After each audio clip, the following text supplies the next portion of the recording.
The fluorescent lights flickered overhead as Sarah Mitchell's designer heels echoed through the empty parking garage.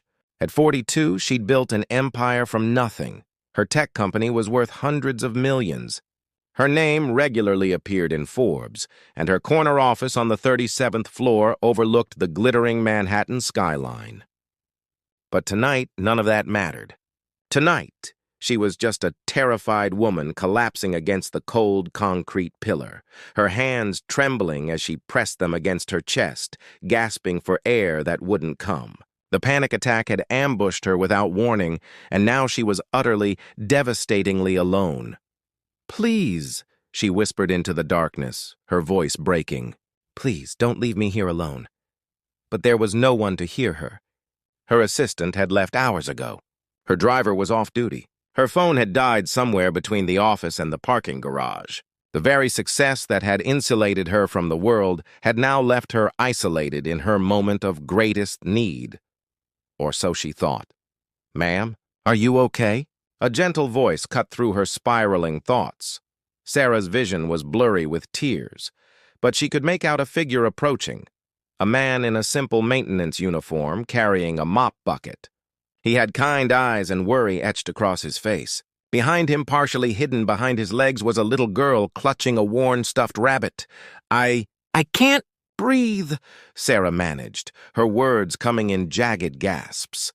The man set down his bucket immediately and knelt beside her, careful to maintain a respectful distance. "Hey, it's okay. You're having a panic attack. I used to get them too. Can you try to breathe with me? In for 4, hold for 4, out for 4. His voice was steady, calming, like an anchor in a storm. Sarah tried to focus on his breathing, following the rhythm he demonstrated. The little girl watched with wide, concerned eyes, then slowly stepped forward and offered Sarah her stuffed rabbit. "Mr. Hoppy helps when I'm scared," the child said softly. Something about that simple gesture, a child offering her most precious possession to a stranger, pierced through Sarah's panic. She took the rabbit with shaking hands, clutching it like a lifeline, and continued breathing with the man's guidance. Slowly, agonizingly slowly, her chest began to loosen. "That's it," the man encouraged. "You're doing great. I'm Marcus, by the way. This is my daughter, Lily. We're not going anywhere, okay? You're not alone."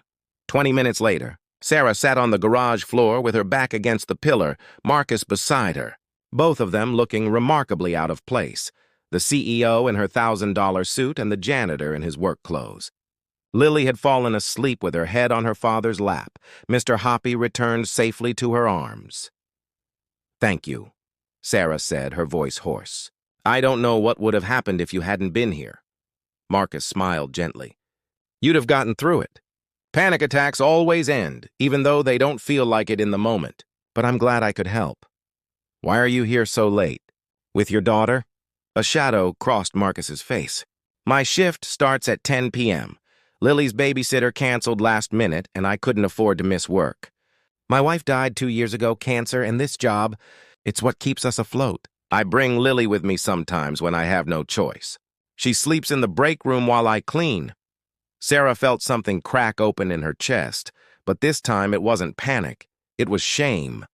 She'd walked past Marcus dozens of times, never really seeing him, never wondering about his story, his struggles, his humanity. "I'm Sarah," she said quietly. "I own the company in this building." Marcus's eyes widened slightly, but his expression remained kind. "Well, you've got good taste in real estate." The buildings kept nice. Despite everything, Sarah found herself laughing. A real, genuine laugh that felt foreign after so long. "You clean it. You should know." They talked for another hour. Marcus told her about Lily, about how his daughter wanted to be a veterinarian, about how he was saving every penny for her education.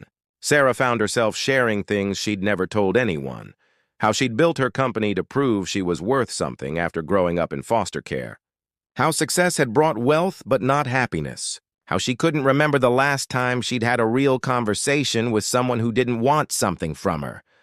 "You know what I think?" Marcus said thoughtfully. "I think maybe you've been so busy building walls to protect yourself that you forgot to leave a door." His words struck her with the force of truth.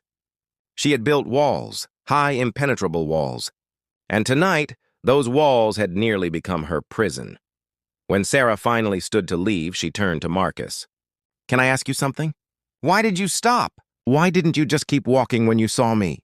Marcus looked at her like the answer was obvious. "Because you needed help.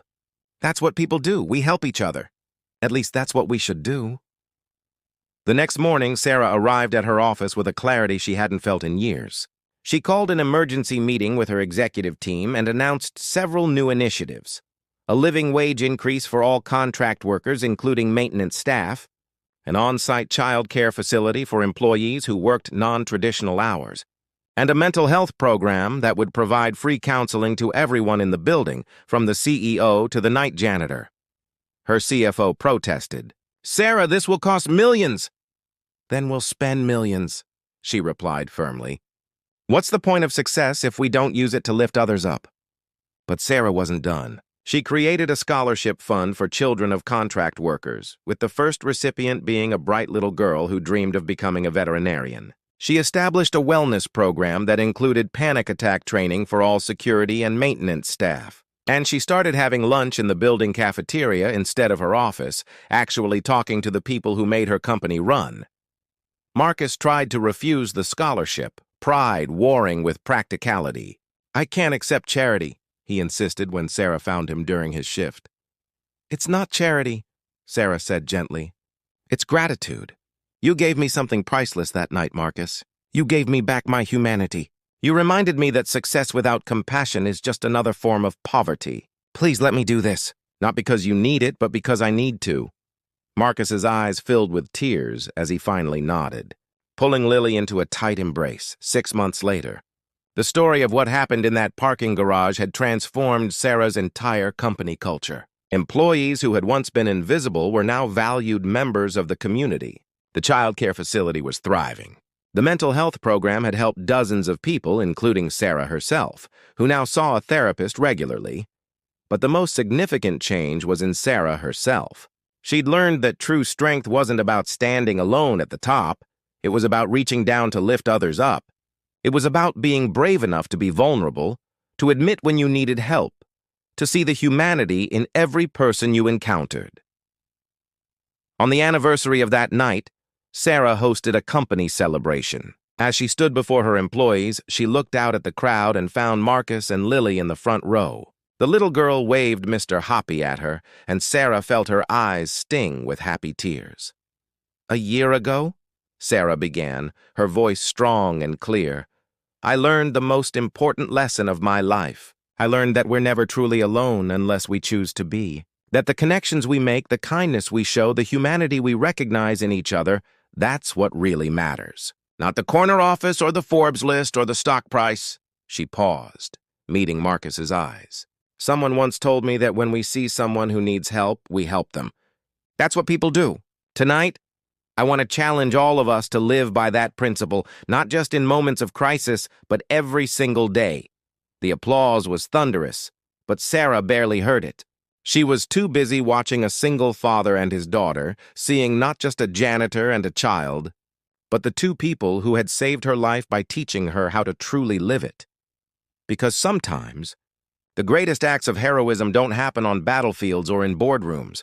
Sometimes they happen in empty parking garages, when someone chooses compassion over convenience, connection over indifference, and proves that even in our darkest moments, we're never truly alone, as long as we're brave enough to let someone step forward and help us find our way back to the light.